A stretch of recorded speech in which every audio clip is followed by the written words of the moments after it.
克宫真是赢不完了，明明已经认清战场正在溃败，但还是想要努力一下，把溃败包装成胜利。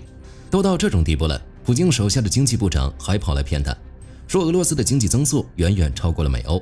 他还没高兴多久，曾经的好队友匈牙利就跳了出来，对俄罗斯大加指责。乌克兰也拉拢了拉脱维亚，要把防空经验送过去。俄罗斯是怎么混到这一步的？他们又打算怎么包装这场战争？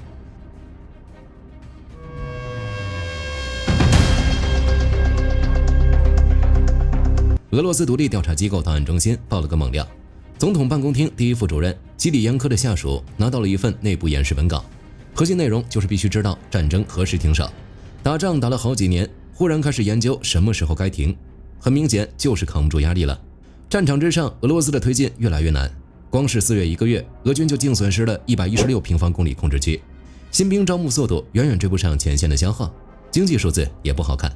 这份内部演示文件自己就列出了一连串警告，如果继续打下去，必须搞全员动员，把经济彻底转入战时轨道，后果是俄罗斯无法承受的。资源枯竭、加税、企业倒闭，无人机袭击往俄罗斯腹地蔓延，人口危机进一步恶化，而且还有一个克宫最怕的东西，在竞争中输给美国。所以到了这一步，克宫不得不准备收手，但是让他们承认自己败了，比杀了他们还要难受，那就得重新定义一下概念，到底什么才叫赢？首要调整的就是战争目标。此前克宫发动特别军事行动，口号喊得特别响亮，拿下基辅，换掉乌克兰政府。现在不能再这么喊了，要聚焦于控制顿巴斯部分地区和扎波罗热、赫尔松大片区域，然后就是对手。文件建议的宣传口径是把这场战争的结局包装成一场伟大的胜利，而且是普京个人的重大成就。之所以打成现在这样，主要还是面临的对手实在太强大了。这个对手当然不是乌克兰，克宫调转了矛头，我们不要跟乌克兰比了，改跟欧洲与北约比。这样一来，打不过乌克兰是丢人，但扛住了北约等几十个国家，那就是俄罗斯厉害。演示文稿还建议，接下来应该着重强调俄罗斯获得了领土，打通了通往克里米亚的陆上走廊，吸收了几百万俄语人口。乍一看，这一通操作规划的还挺清楚，但克宫自己也知道这套话术糊弄不了所有人，所以面对不同的群体，克宫分别给出了方案。最麻烦的就是那群 Z 博主，当年克宫靠他们煽动战争狂热，如果就这样结束战争，势必会激怒这群强硬派。对待这群人，克宫的方法是发起一场情感重塑运动。如果有听话的，那就慢慢引导他们转调子；不听话的就边缘化，把人从公共话语空间清除出去，甚至可以用抹黑军队的理由，借法律来针对他们。总而言之，这群人只有2个选择，要么改口，要么等着被清理。退役军人也是大麻烦，这是克宫眼中潜在的不满群体，所以克宫打算把他们往其他项目上引流，要么去占领区搞重建，要么去非洲军团继续卖命。与此同时，媒体上要批量播放退役军人成功适应社会的暖心故事，比如开公司、买房、上大学。当然，一味的吹捧肯定会引人怀疑，克宫连这方面也考虑到了，所以在宣传的时候最好再配上几个反面教材，比如那些酗酒的、蹲监狱的，反正就是引导这个群体看看好的坏的都是什么样，该怎么做，你们自己心里有数。至于已经有些厌战的普通民众，克宫则打算搞一场可控文化节动，有电影和文学领域，有限度的放松审查，让政治笑话回到电视上，甚至可以允许民众讨论一下胜利后俄罗斯的未来，或者来一次小范围的特赦。说白了，就是给俄罗斯人一点糖吃，让他们产生一种生活正在回归正常的错觉。这一整套操作意味着克宫的态度发生了根本转变，从我一定要赢转向了别输得太难看，要留够体面退场的空间。虽然目前还不能确定这个爆料究竟有几分真，但有一个趋势是无法遮掩的，退役军人正在成为普京手里的一块砖，哪里需要往哪儿搬。早在3月的时候，普京其实就给内务部下过一道指令，让他们主动一点招募那些退役军人，来填补俄罗斯警察系统的人力缺口。这道命令听起来很美好，好像给了退役士兵一份稳定的饭碗，但火力军只能说想太多了，真正的好饭碗怎么可能落到这群人手里？内务部长科洛科尔采夫在向普京汇报时，那叫一个惨兮兮。内务部系统在2025年的缺编数字高达21.2万人，光是2025年一年就有8万多名警察离职，而同期新招进来的只有5.8万人。更恐怖的是，自2020年以来，累计已经有约35万人离职，地方警察部门面临严重的人手不足情况。人为什么跑得这么快？科洛科尔采夫自己给出了答案：一是低薪，二是超负荷的工作量。在这种岗位环境里，天天连轴转还领不到几个钱，再加上俄罗斯日益混乱的治安局面，有点办法的人当然36计走为上策。现在倒好，仗打完了，普京一句话就要把退役军人往里面送。这些人进去之后，面对的压力和之前的人一模一样，但是普京给出了一个理由，反正是从战场上回来的，无论是战斗经验还是体能或者心理素质，那肯定优秀得多。这种人最适合送进警察队伍里了。简单来说，其实就是2个字：耐造。所以说什么补缺口、给人工作机会都是虚的，主要还是让这群人换一个地方继续当炮灰。只不过把人送去当警察，听起来还体面一点。而普京对伤残士兵的态度，才让火力军惊讶。在俄罗斯机械制造工会大会上，普京发出呼吁，要企业高管和政府部委把那些伤残士兵一股脑塞进国防工厂和其他工业部门。这些伤残士兵指的还是永久性残疾的那一批。他装模作样地表示，这些人都很有才华，他们需要政府支持他们证明自己，所以政府要给他们机会，还是加强政府技术主权，确保关键产品国内生产，以及加速行业创新的关键。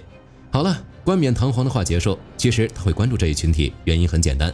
因为这一群体的数量已经庞大到让莫斯科无法忽视了。按照已有的数据统计，截至2024年底，俄军在战场上遭受重伤并留下永久性残疾的人数已经暴涨到了大约37.6万人。俄罗斯相关部门在计算工伤的时候，曾透露过一个令人毛骨悚然的比例，在因战斗致残的士兵中，至少54%的人面临截肢。如今1年多过去，按照2025年的战争强度，还有2026年乌克兰的反攻强度来看，这2个数字的涨幅估计不会太低。虽然俄罗斯会给这些伤残士兵发补贴，但是那些钱在庞大的生活开支面前，只能算是杯水车薪。所以促进他们的就业是势在必行的事。只不过把人送进军工厂里算是怎么回事？这个工作环境对身有残疾的人来说可不算友好。为了支撑战争，俄罗斯的军工厂可以说是高强度运转，虽然不一定有什么结果，但是强度是拉满的。最重要的是薪资。此前就有消息流露，工厂拖欠工资是常有的事，一拖甚至能拖6个月。把那些伤残士兵往这里面送，怎么看都像是要榨干他们最后一点价值。比起这些普通士兵，退役军官就好太多了。之前火力军提过，普京想要塞进一批退役兵进入议会，其实都不用多想，许多朋友也能猜到，这群所谓的退役兵一定都是那些军官。而现在普京给那些军官开了另一条路。最近他刚签署一道命令，别尔哥罗德州和布良斯克州的州长已经自愿请辞，任命少将亚历山大·舒瓦耶夫与伊戈尔·科瓦利丘克做代理州长。这2个替代者的身份那叫一个讲究。先说舒瓦耶夫，他就是别尔哥罗德本地人，出身空降兵，打过车臣、格鲁吉亚和叙利亚。乌克兰这边自然也没落下，因为在这场战争中的表现，他被授予俄罗斯联邦英雄称号，还拿了4级代建祖国功绩勋章、亚历山大·涅夫斯基勋章、3枚勇气勋章和苏沃洛夫奖章，应该可以说是战功赫赫了。2024年他晋升少将，2025年被塞进了克宫的英雄时代项目，其实就是干部速成班，专门把这些军官批量培训成行政长官。1月的时候，他刚被任命为伊尔库茨克州副州长，屁股还没坐热，5月就被火速调回家乡当了代理州长。消息人士透露，舒瓦耶夫的任命本来应该更早宣布，结果被推迟了，因为在见普京之前他喝醉了，搞得他的军方后台对他这个人产生了严重怀疑。虽然最后还是上任了，但是一个去见总统之前还能把自己给灌醉的人物，把他放到比尔格罗德这个地方，他真的能守好边境吗？火力军认为需要打一个大大的问号。接管布良斯克的科瓦利丘克，他的身份也不简单，先后干过车里亚宾斯克州副州长和米亚斯市市长，是克宫州长学校培养出来的技术官僚。但真正让他脱颖而出的是他最近的一个职务。2027年4月，莫斯科把他安插到了乌克兰东部备战区，担任所谓卢甘斯克人民共和国的政府主席，然后就被提拔到了布良斯克。选这样2个人接替边境州州长的职务，说明对于现在的俄罗斯来说，战争经历以及乌东的工作经验正在人事调整中发挥相当的作用。而克宫显然也指望这2个人的到来能给脆弱的边境带来一点改善，因为现在的边境守得太难了。那2位前任州长说是自愿离职，但这话也就哄哄小孩了。只要是对局势有所关注的朋友肯定都清楚，这2个地方早就被乌军的炮火和渗透打得千疮百孔。尤其是比尔格罗德州，这地方没少挨炸。最悲催的是，不仅要挨乌克兰的炸，因为俄军弹药质量问题，这地方还时不时被自己人炸个来回。前任州长格拉德科夫也因此成为公众眼中的熟面孔，毕竟只要被袭击，他就得出来通报一下情况。不过他们的卸任还有一个无法忽视的原因，贪腐。据俄罗斯生意人报披露，别尔哥罗德州和布良斯克州都相继爆出了涉嫌挪用边境防御工事资金的刑事案件，而且这些案件严重到必须移交莫斯科去审理。别尔哥罗德州这边，前副州长扎伊努林在监督边境防线建设时涉嫌特大诈骗和收受贿赂，利用职权让承包商给回扣，涉案金额超过了惊人的10亿卢布。在4月的时候，这人就被解职。布良斯克也不遑多让，前副州长西蒙年科滥用职权，在明知道承包商根本没把活干完的情况下，还照常批准，造成的国家损失超过8.18亿卢布。手下的人出了这种问题，顶头老大自然也落不了什么好，政治生涯肉眼可见的到头了。不过现在的俄罗斯也没人会操心他们的以后，摆在客观面前的还是一个老生常谈的问题：经济。就在几天前，俄罗斯经济发展部长列舍特尼科夫专门找普京汇报了经济工作。他汇报了一大堆，核心意思其实就一个：俄罗斯的经济非常健康，虽然第一季度有所下滑，但就是稳健，经济增速甚至超过了美国。他还专门列了个数据，说如果2017年俄罗斯的人均 GDP 是美国的43%，那么到2025年底，这个数字已经接近56%了。他还顺便踩了一脚欧洲，说俄罗斯在缩小差距，欧洲却在扩大差距。欧洲可比俄罗斯惨得多。这还没完，他接着说，按购买力评价计算，俄罗斯经济规模全球第4，而且预计在近期内继续保持这个位置。过去3年，俄罗斯 GDP 实际增长了10%，实际可支配收入增长了26%。总之，在他的描述里，制裁算什么？外部压力又算什么？俄罗斯经济就跟打了鸡血似的，一路高歌猛进。这一通汇报下来，给普京听高兴了。哪怕列舍特尼科夫把2026年的 GDP 增长预测从1.1%大幅下调到了0.4%，他也没说什么，还自己给了解释，说什么经济遵循周期性发展模式，高速增长期之后总是伴随着稳定化和结构调整，我们现在就是这个阶段。然而事实果真如此吗？当然不是呀，这套说辞就是在扯。根据国际货币基金组织的数据，俄罗斯2026年的人均 GDP 估计是18530美元，全球排名第66位，夹在特立尼达和多巴哥与塞舌尔之间。这2个国家的名字，有的朋友可能听都没听过。前者是加勒比海上的岛国，后者是印度洋上的群岛国家，俄罗斯就卡在他们中间。在这个衡量生活水平的核心指标上，发达经济体的平均水平是66180美元，是俄罗斯的3.5倍，而美国是94430美元，双方差距拉到了5倍。所以那个56%也不知道是怎么算出来的。这一个指标就有这么多水分，其他指标也可想而知了。俄罗斯很多人都清楚自家经济的实际情况。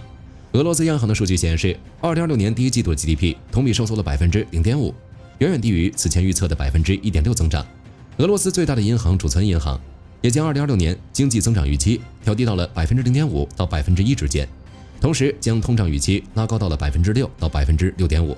不过他们再清楚也没用，面对普京只能揣着明白装糊涂，一味的叫好，跟军方那边的操作一模一样。别管前线战况到底怎么样，反正秋季之前能拿下顿巴斯。现在的俄罗斯经济就是在走钢丝，经不起什么折腾。就算是按现在的趋势走下去，也掩盖不了衰退的趋势。更何况普京还必须面临一个问题，眼看着前线士兵伤亡越来越严重，后方却怎么都招不来人，那要不要重新来一波动员呢？如果启动新轮动员，那俄罗斯的经济肯定要面临长期崩溃。现在的俄罗斯经济停滞，活力消退，最重要的就是缺乏劳动力，人力缺口怎么填都填不上，不然普京也不会想着把退役军人塞进警察队伍，把伤残士兵扔进工厂。此时如果再强行抽走几十万劳动力，后果将是灾难性的。而且现代战争不是光靠人海战术就能赢的，否则俄罗斯就不会到现在还没打下乌克兰。他需要的是大量专业技术人员，不管不顾地拉人上战场，未必能如普京所希望的那样取得多好的军事效果，只会让人白白送死。最重要的是预算，俄罗斯的财政赤字已经远远超出计划水平，如果还要再供养几十万动员兵，这笔开销根本无法想象。动员的话就是彻底抽干俄罗斯，不动员前线士兵从哪里来？这个选择对普京来说就是左右为难，选哪个都不好过，估计他有的纠结了。然而让他更头疼的应该是昔日盟友的背刺。欧尔班下台后，匈牙利第一次将矛头对准了俄罗斯。停火结束之后，俄罗斯发动了一场大规模袭击，波及了至少19个乌克兰地区。这场空袭中最引人注目的是外卡尔巴阡，这是乌克兰最西端的地区，紧挨着匈牙利、斯洛伐克、罗马尼亚和波兰4国。外卡尔巴阡州军事行政长官比列茨基确认，这是2022年以来该地区遭遇的最大规模袭击，多个社区传出爆炸声，边境检查站首次在战争期间临时关闭。斯洛伐克方面也在当天下午紧急关闭了与乌克兰的所有边境通道，直到2小时后才重新开放。让匈牙利在意的是，这个地方住着大约15万匈牙利族人，所以在袭击之后，新任总理毛焦尔在新闻发布会上表达了对俄罗斯的强烈谴责。外交部也破天荒地召见了俄罗斯大使，同样还是为了谴责。而且就在此前不久，匈牙利还驱逐了一名俄罗斯外交官，其真实身份是俄罗斯对外情报局的卧底特工。这人在匈牙利潜伏多年，匈牙利情报机构早在2月份就提出要驱逐他，结果欧尔班压着不让动，直到欧尔班政治生命终结之后，这名间谍才被扫地出门。这一系列举措也说明了毛焦尔本人的态度，他就是要结束俄罗斯在匈牙利的影响力，并加强与北约和欧盟的协调，而他也正在用实际行动证明着这一点。俄罗斯痛失一名好队友，乌克兰那边却迎来了好消息。泽连斯基在罗马尼亚出席布加勒斯特9国峰会期间，与拉脱维亚总统林克维奇斯举行了双边会晤。会后，泽连斯基就宣布，乌克兰将向拉脱维亚派遣防空专家，帮助加强空域防护，并分享乌军用鲜血换来的实战经验。泽连斯基还专门向拉脱维亚提议签署一份无人机协议，不过这项还在商讨中。这场战争越来越清楚地指向一个结果：俄罗斯打来打去，伤的是自己。在战场上难赢，在经济上快扛不住了，在外交上亲手将盟友一个个推远。而乌克兰经过浴血奋战，不仅保住了自己的国家，还一点一点争取来了更多的话语权。这种结果应该远超普京的想象。本期视频到这儿就结束了，各位觉得普京会再来一次动员吗？欢迎在评论区留言，大家一起讨论。我是火力军，下期见。好的，各位观众朋友们，我们频道一直在聊真实的军事资讯和武器装备，后台也经常有朋友问，有没有值得推荐的入门级模型？今天就和大家分享一款近期接触到的产品。首先，它的外形还原度做得相当不错，比例准确，武器上的一些关键细节和标识也都有体现，材质也说得过去，拿在手上有不错的分量感。其次，它具备一定的可动性，对于理解基础操作原理有一定帮助，让它不仅是个静态摆件。综合它的做工和可玩性来看，价格确实比较亲民，对于想入门模型收藏，或者单纯想在桌上贴一个摆件的朋友来说，是一个性价比很高的选择。商品链接已经给你们上了，感兴趣的朋友可以自行了解。